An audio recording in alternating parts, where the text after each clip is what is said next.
Hello. If you're watching this, it's because you are enrolled in my Honors 9 English class. I'm Mrs. O'Connor, Betsy O'Connor, and I'm so excited to meet you and be teaching you this year.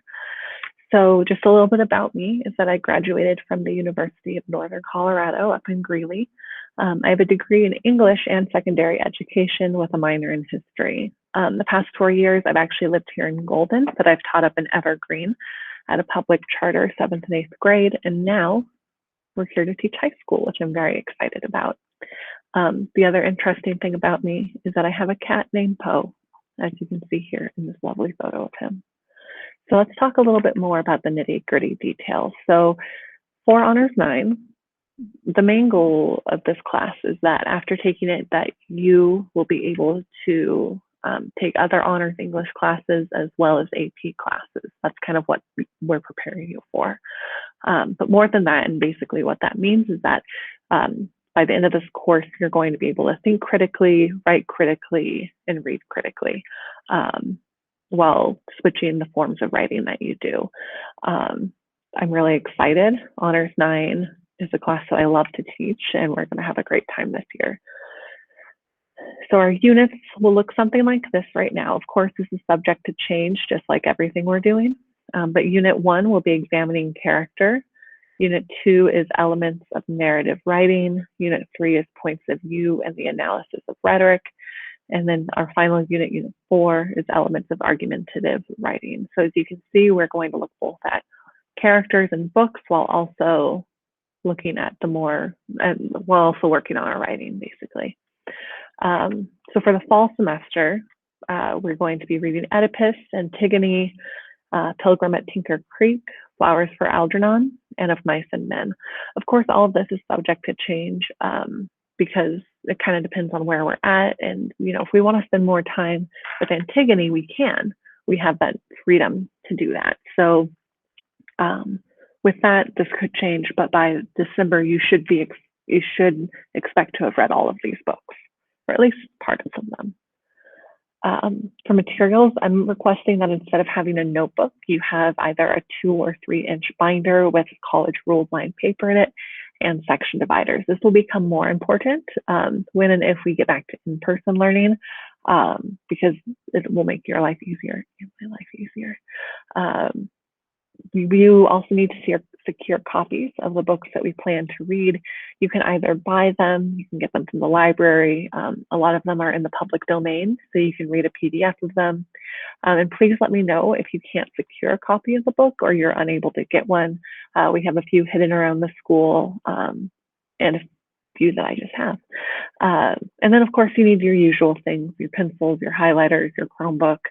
I will expect when we get on to Zoom or wherever we have our classes that you have all of this with you, that you show up with your binder, that you show up with your pencils, and if we're talking about a book, that you have that book with you.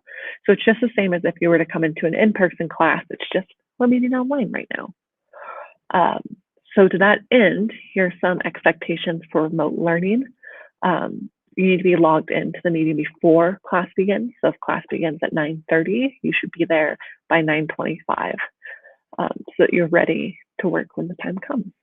Like I said earlier, you need to have the correct material lined up and ready. Whether this is a book, a place to take notes, I'll be explicit on our daily agendas, what it is that you need to have with you. You need to have a specific place to learn, and this place should not be your bed. So whether it's the kitchen table, it's the corner in the basement,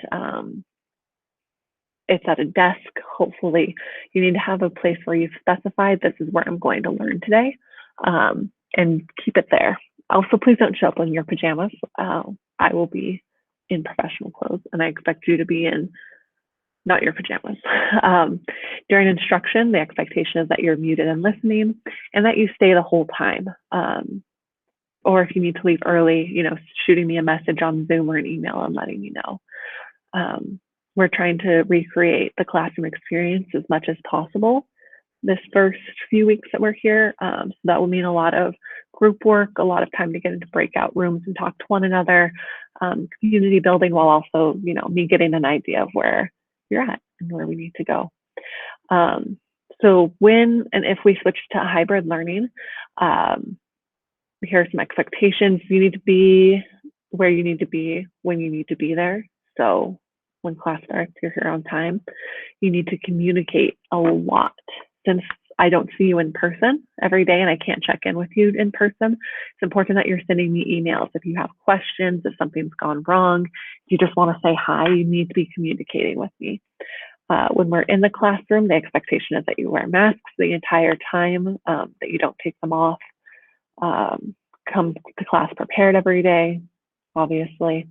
And again, communicate. One of the main skills I want you guys to leave this class with, as well as honors, reading and writing, is also the ability to advocate for yourself and say, I need help with this. Reach out when you need it. So if you've already got that down, great. I know some of you do because I've gotten emails from you over the summer. The rest of you, though, we'll start working on that.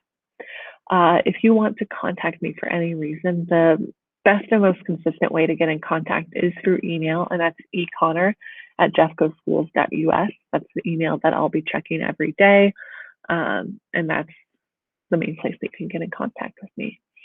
So this concludes our little presentation on what to expect. Once again, I am so excited to have you all in my class. I'm excited to go on this journey with you.